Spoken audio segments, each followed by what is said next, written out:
Hello friends, తెలుగులో భయానక కథ. మీరు ఇంకా ఛానల్ని సబ్స్క్రైబ్ చేయకపోతే ఛానల్ని సబ్స్క్రైబ్ చేయండి, మరి బెల్ ఐకాన్ని నొక్కండి. ఈరోజు మీకోసం నేను ఈ కథ చెబుతున్నాను.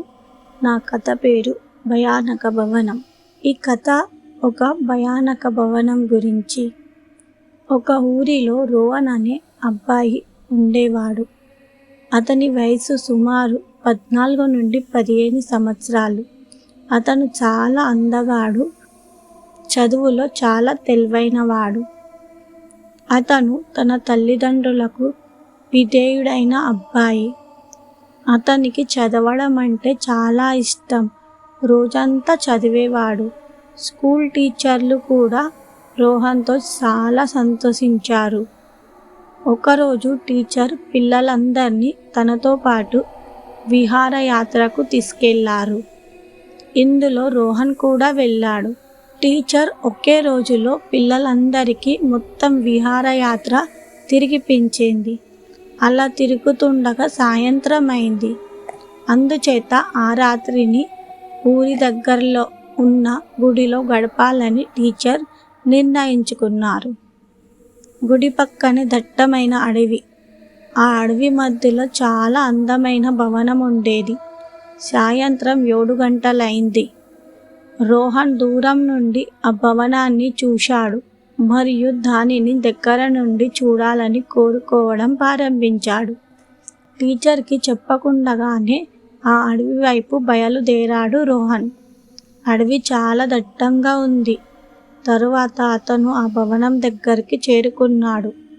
అతను భవనం గుమ్మానికి చేరుకోగానే అతను చాలా గట్టిగా జారిపడ్డాడు. అక్కడే పడిపోయాడు. కాసేపు తర్వాత రోహన్ లేచి నిలబడి చూశాడు. ఆ భవనం చాలా సంవత్సరం నాటిది. దాని చుట్టూ పెరిగిన తీగె ఆకులు మరియు సాలేడు వలలతో కప్పిబడి ఉన్నాయి. భయం కలిగించే వాతావరణం ఉన్నప్పటికీ రోహన్ యొక్క ఉత్సుకత అతని మెరుగుపరిచింది మరియు అతను భవనానికి అన్వేషించాలని నిర్ణయించుకున్నాడు.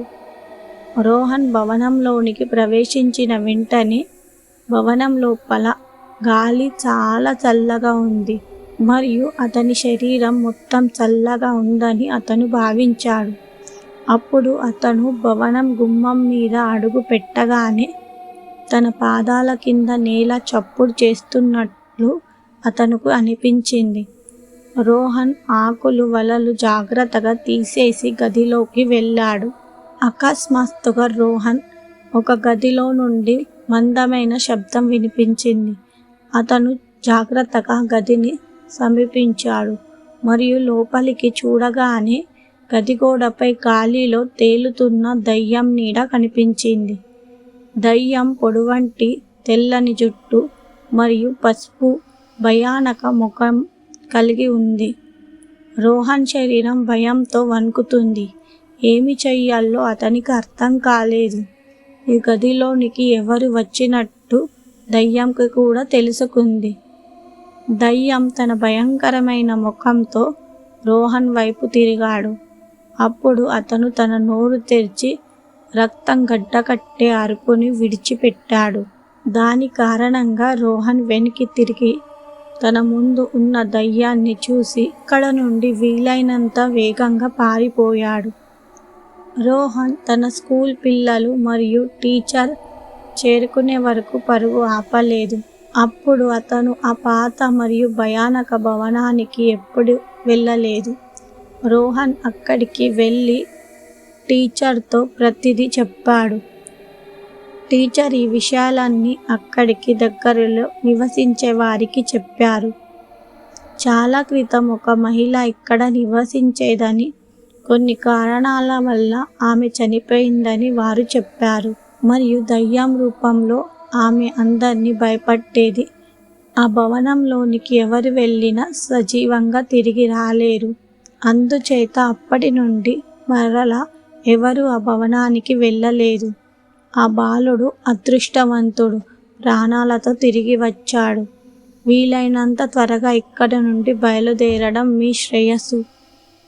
అదే సమయంలో టీచర్ మరియు పిల్లలందరూ వారి ఇంటికి తిరిగి వెళ్ళారు. మిత్రులారా, ఈ భయానక భవనం కథ మీకు నచ్చిందని ఆశిస్తున్నాను.